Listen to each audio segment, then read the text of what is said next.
Hi, this is Matt with State of Flux, and I'm here to continue my countdown. No Way Home is 1 week away, so I am here to give you a review of the amazing Spider-Man. I'm not a huge fan of this movie, and there's probably a lot of why that is. But before we delve into the movie, let's get into the history of why this movie came to be. Sam Raimi was set to continue his Spider-Man films. The first two were very much beloved, but the third one was uneven, so much so that the internet kind of brought the hate, as the internet want to do, and it kind of tarnished the reputation of the other two Spider-Man movies. The MCU was just in its early stages of the swing when they announced that Sam Raimi was going to do a Spider-Man 4, but the MCU was not the MCU of today. It was really just two movies, Iron Man and The Incredible Hulk, one of which was incredibly popular and one of them was kind of like a soft success, but not even a success enough to do a sequel. What was really popular at the time was the Batman movies. Dark Knight had just hit and kind of changed the world cinematically and the reputation of comic book movies. Iron Man was really powerful, but it was still a few years off from the Avengers, and one good movie did not necessarily shape the industry, or so we thought at the time. So continuing on with Spider-Man, and with the three movies that they had established, going into a fourth one was kind of like something that Sony was not even necessarily sure about. They were already in development on a remake of Spider-Man, a relaunch, and when conflict between Sam Raimi and the heads at Sony kind of came to fruition, he didn't want to do a repeat of Spider-Man 3. He decided to just part ways. He walked from the project, and with him went Tobey and Kirsten, both of whom had signed on to the movie for the Spider-Man 4 that wasn't. And in its place, they had been developing a reboot. And the reboot was going to settle into a little bit darker world for Spider-Man. And I'll touch on that in a minute. I was extremely disappointed when Raimi, Tobey, Kirsten walked away. But I wasn't against the idea of a reboot, just because Batman had had such success with its reboot. I thought maybe Spider-Man could be the same way. There's a lot of ground to cover with Spider-Man. So it was like, let's give another person a shot. And when they announced the director, Mark Webb, having made one of my favorite films of the the aughts at the time, 500 Days of Summer, I was really, really excited. And then they cast the kid from The Social Network, Andrew Garfield. I love The Social Network, so I was pumped with that. Emma Stone is an actress that I really quite liked. I started following her with this TV show called Drive that lasted like 5 or 6 episodes. It was like her and Nathan Fillion and a handful of other people, and I was like, this girl is really good. And within a year, she did Superbad, and then her career started taking off. So I was like, hey, this might be a really good Spider-Man movie. And then they said that it wasn't necessarily going to be a remake. I tried to find the exact quotes, and I just lost track of time. Maybe I can put them in the link below. But the quotes were that this wasn't going to be necessarily a prequel or a reboot or anything like that. They were selling this in its filming stages as being part of the Raimi world, just another story within it, just swapping out actors. And I was like, oh, that's kind of interesting. I'm not opposed to that. So then the trailer hit. And the trailer didn't really do a whole lot for me. It definitely didn't read Sam Raimi. And so I was like, alright, this is kind of interesting, but it seemed really dark. And Spider-Man isn't really an, optically dark character. You can tell really dark storylines with Spider-Man and do it insanely well. But this didn't look like it was telling a dark story. It just looked like it was like visually dark. And I was like, that's not really how I would go with this. And it just didn't necessarily seem to have flair. So let's talk about the movie itself. What is this movie? Why don't I like it too much? Long and short of it is, if you're going to do a reboot something.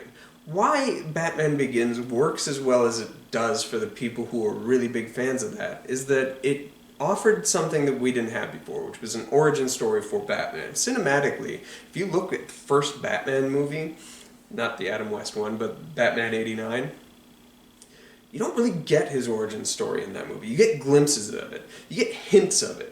And you have the misdirect in the opening scene where you're made to think that it's the origin of how Bruce's parents got killed, but then you find out that Batman's there trying to stop the exact incident from happening to some other kid that happened to him. But you never really get the whole story. The closest you get to Batman's origin being told is in Batman Forever, where they do take you to that night with what happened. You see it a little bit with flashback with the Joker in Batman '89. In Batman Forever, you see another take on it. But they never do the exploration of how boy goes from boy to Batman.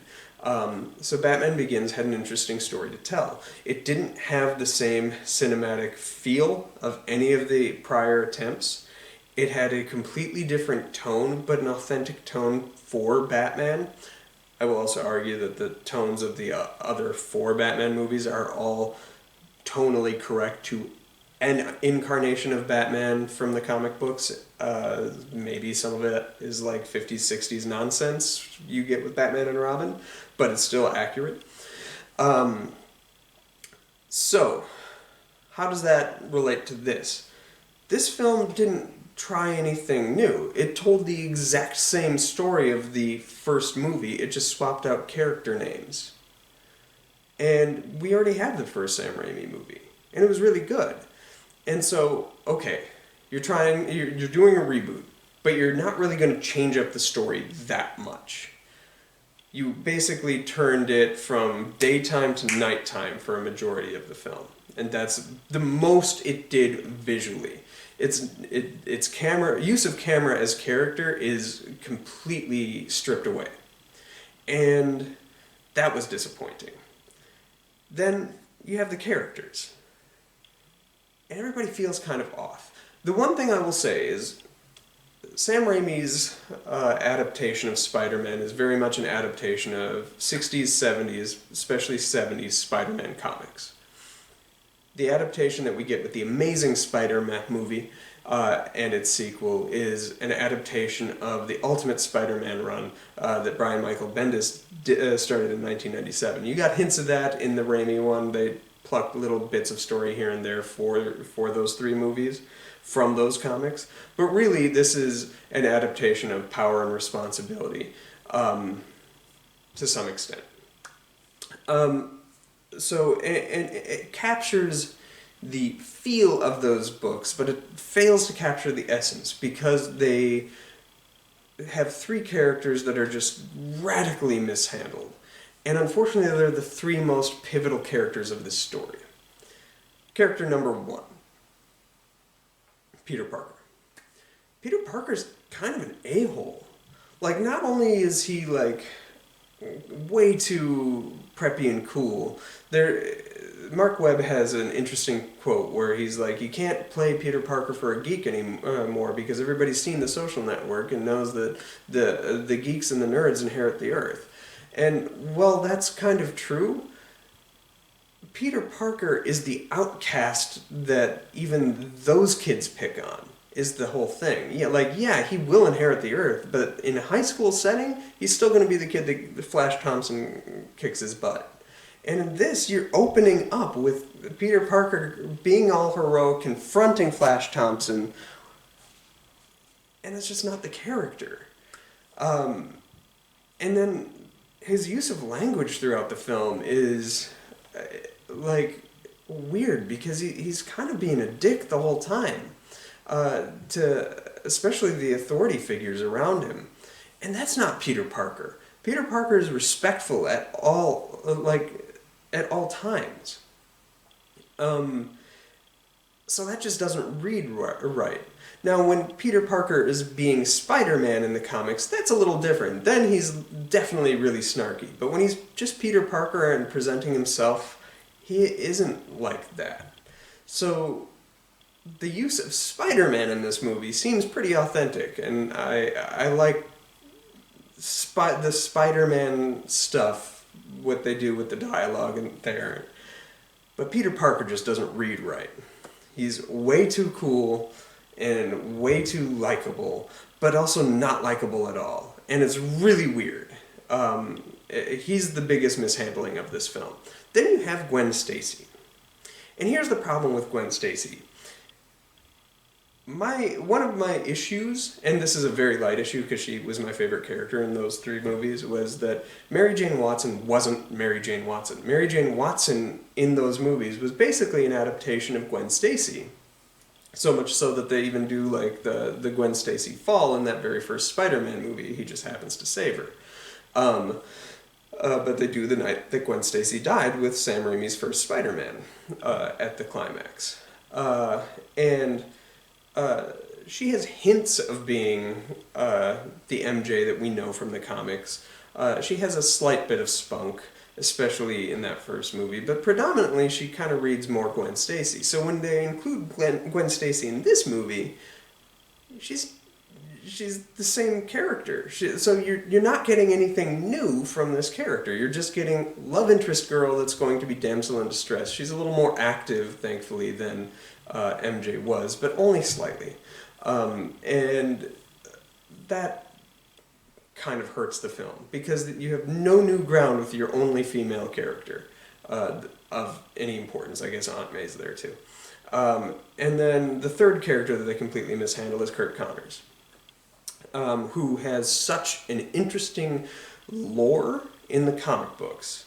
And this also adapts a very specific storyline from the comic books. It's the first appearance of the Lizard, which is probably the worst storyline of the Lizard in all of Spider-Man comics. And that's where they do less of a focus on him and his familial ties, which is really full of brimming emotion. He's such a tragic character, this man who embraces science to fix himself, and he makes himself into this disgusting monster who's trying actively to hunt and kill his family, this small child that he's just trying to reconnect with. All of that is stripped away, and instead you have him trying to create an army of lizard men, which is directly from the Stan Lee comic. I think it was like issue number 7 or something like that. If you buy the Spider-Man compendium with great power, I think is what it's called. It has the first 20 some odd issues, and this is one of the early ones, and is really poorly written, and is just a completely uninteresting story for the Lizard to take, which is so weird for a character that is so interesting. And this is the storyline that this film adapts. That's the only thing it really takes from the old Spider-Man stuff, and everything else it takes from the Ultimate Spider-Man run, which is just, all of this is misfire. And so the presentation of a villain in this is so one note. You could swap him out with any of the villains from the other movies. He's essentially just that one note, completely played uninterestingly. And there's nothing dynamic about him, and you'd think that Spider-Man fighting a lizard would be something dynamic. He's, for all wants and purposes, like Norman Osborn, and he functions as the Norman Osborn role from that Power and Responsibility Ultimate Spider-Man Volume 1 storyline. So yeah, it just doesn't really work, and it's not very good. Another thing, this movie really doesn't age well. Its handling of women characters and how women characters are talked to and treated are pretty subpar. And there's nothing more egregious than when Spider-Man is first learning his powers and he accidentally gets his hand stuck to that woman's shirt on the subway and then accidentally rips her shirt off, and then she's just there trying to cover. That's like the worst like faux nudity scene that I've seen in a mainstream movie. The only other one that even rivals that would be Star Trek Into Darkness, where Alice Eve is just dropping trowel for no reason in that scene while she's talking to Kirk and the camera is just lingering. The same thing happens in this movie. I don't know what was with 2012, 2013, but it's completely egregious and disappointing. That scene I absolutely hate. A lot of the humor in this movie just doesn't really land. And Andrew Garfield like Shia LaBeoufing with his like I can't speak, and like his stuttering, it's just obnoxious throughout the film. That said, there are some qualities this film has. I really like I like Andrew Garfield, the actor, and he brings a certain amount of charm and swagger to the character, especially when he's in the Spider-Man costume. That works. And he is so much better than the material he's given it, and he's trying to do his best. I like that we have the police actively trying to hunt Spider-Man. That's been a very important story in the comics that never really got adapted in the other Spider-Man movies, not well anyway. The public perception of Spider-Man the Vigilante, I thought, worked well in this film. Emma Stone is a great actress, and she elevates Gwen Stacy from being the most cardboard cutout of a character to being, you know, like an Emma Stone-shaped cardboard cutout of a character. And I guess that kind of works. Then you have, I like Sally Field. She's a great actress. And she is in this movie, and she plays an Aunt May type. One of the other things that there's so little for me to like that I respond well to that it's hard for me to talk. One of the other things I didn't like was how Uncle Ben's just tripping over his words. Martin Sheen, great actor as well, but just tripping over his words, trying to find a way to say with great power must also come great responsibility, but they don't want to repeat the same line that you heard repeatedly in the other three movies. So him trying to say that, just say it. That's what he needs to hear. That's what we as audience members need to hear. You've copied so much, copy-pasted so much from the first Spider-Man movie into this movie. There's no reason not to do it with that scene too, because that's the most vital thing. And him tripping over his thing, his like catchphrase or whatever, is just like obnoxious. I didn't like that you have revenge-driven Peter who's trying to kill or hunt down the guy who killed Uncle Ben throughout the film. That just doesn't work. I also don't like how much this movie focuses on Peter's parents, because it goes nowhere in this film. It's like they're putting these elements of story that they plan to continue on with, but it has nothing to do with the story that you're watching, and ultimately went nowhere. So it's just a waste of screen time. And it like develops a mystery. It's the whole mystery box thing, and I hate it. And this also goes back to Force Awakens. One of the problems I had with that movie is that it has nothing really original or new to offer. This kind of lands in that element as well. If you have no real reason to make it outside of saying, hey, it's shiny and new, look, then don't do it. Visually, it's less interesting than the Raimi movies. Dramatically, and narratively, it just is nowhere near as strong as the Raimi movies. There's no tonal consistency throughout the film. And it does a disservice to the comic books and the characters themselves because of the mishandling of Peter's character and Kirk Connor's character. And the fact that we got nothing new out of Emma Stone's character outside of Emma Stone's playing her now instead of Kirsten Dunst, and she has the more screen-accurate name of Gwen Stacy. That's it. James Horner does the music for this, and he's one of my favorite composers. This is one of his final scores, and that's heartbreaking to me for a number of reasons, but one of which is it's not the greatest score. Like, he's done so many iconic themes in his career. that he should have been able to do that with this one. It's nowhere near as rousing as Danny Elfman's. It is very different, but there's only one segment of the score that really is good, and that's when Peter is trying to swing, and the people of New York, those construction workers who got saved on the bridge, come in to try and help him out. And that is the only part where the music really works. Otherwise, this movie is just pretty not great. I'm going to give it 2 stars out of 4, but that's my take on The Amazing Spider-Man. And to expedite these things, because I am so close to the release, I'm also going to quickly talk about The Amazing Spider-Man 2.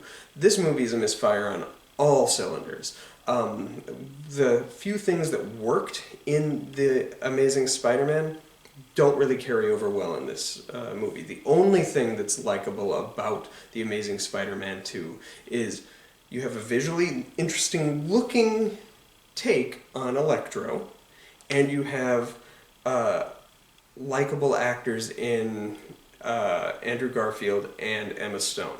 But this is the 5th movie with the 5th use of the exact same romantic dynamic that you set up in all 5 films. This is the 4th film that has Harry Osborn and Peter Parker at odds. This is the 3rd film where you have Spider-Man versus Green Goblin or a Goblin. This is the 2nd film where you have Peter Parker Spider-Man fighting far too many villains, that none of which get the screen time that they need to service the story. And this is the 1st film where nothing works. And that's really disappointing.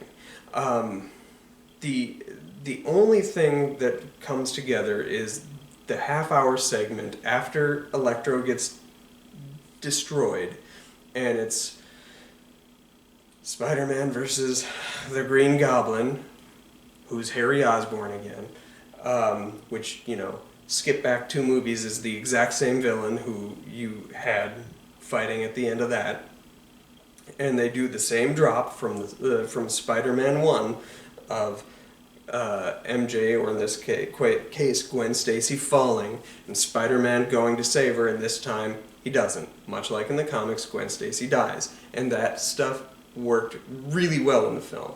It absolutely got me choked up. It reads well because at the time the actors were very much an item, and they put all they had into it. Andrew Garfield did a great job in the death of Gwen Stacy, and Emma Stone is so likable that every time she's on screen you want to see more of her, so when that's stripped from you, you do feel it. So that is the only segment of that movie that works. Otherwise, you have Electro, who's a relatively interesting character in the comic books, completely mishandled, and it was like they looked at a blueprint of superhero movie bad guys, and they're like, you know what we should do? Let's go full Riddler. And they just had him be, beat for beat, the same character of the Riddler as established in Batman Forever. And they're not the same characters, so it just doesn't really work. And there's no reason for Electro to look up to Spider-Man like that, outside of like that one scene where he saves him. It just seems weird, especially since public perception of Spider-Man is so negative. I don't know. Doesn't work for me. Didn't like it. Dane DeHaan or whatever, I think I'm saying his name wrong. He plays Harry Osborn, Green Goblin, and he does what he can for this, but he's just not likable whatsoever, and you need to like Harry Osborn for you to have the pathos of how Harry Osborn's story affects Peter Parker. They try to establish that this relationship has been going on the whole time, but it's not. The only reason you have any feelings remotely for that character is because you got used to him in the 3 James Franco performances. He just doesn't work in this movie. The death of Norman Osborn in the beginning of this movie is completely out of left field and strange. The inclusion of Rhino is the most obnoxious performance I've ever seen in any comic book movie, including like what some of the things I don't like about Venom or Mr. Freeze or anything like that. Paul Giamatti is inexcusable in this movie. He's just so bad, and the film stops dead to do that. This film is setting up so many characters. Spider Slayer, Black Cat, you have name actors, B.J. Novak and Felicity Jones playing them in this movie just for small cameos so that you can spin off. This movie is so unfocused, and it is awful because of it. I give easily Spider-Man 2 the worst review of any Spider-Man movie with 1.5 stars, and that 1.5 is for that 30-minute segment of the climax. I thought that how he fought Electro at the end was unique and kind of interesting and really visually dazzling. It is a step up from the previous film visually, and the death of Gwen Stacy. That is the only thing to give this movie any praise for. It still starts with the death of Peter's parents, which is completely pointless and off topic, and they were going to tie it in with an alternate ending where Peter's dad is still alive and having abandoned him this whole time. The movie stops dead for like a half an hour so that he can go into the subway system and find these coins that his dad left him, and all of this stuff just is like asinine. It has weird use of pop music in this film that just doesn't flow with the scenes that you're watching, but they were popular songs at the time, and it's just distracting. This movie is mishandled, and I understand why Kevin Feige was disappointed too. As a man who loves Spider-Man, he reached out because of the failures of this movie to Sony saying, you need to try again. Like, here's how you can fix Spider-Man. And that was the conversation that started evolving so that Spider-Man could end up where he probably always should have been, which is in the MCU, in Kevin Feige's control. And that's where I'm going to stop this. Let me know what you think. There's a lot of people who love these Spider-Man movies, but I think they are the definition of meh. They are the amazing Spider-Man. Hit the bell, like, subscribe. Thanks for watching. Peace. Coming to you soon with my thoughts on Spider-Man in the MCU before we move on to No Way Home. Thanks for watching.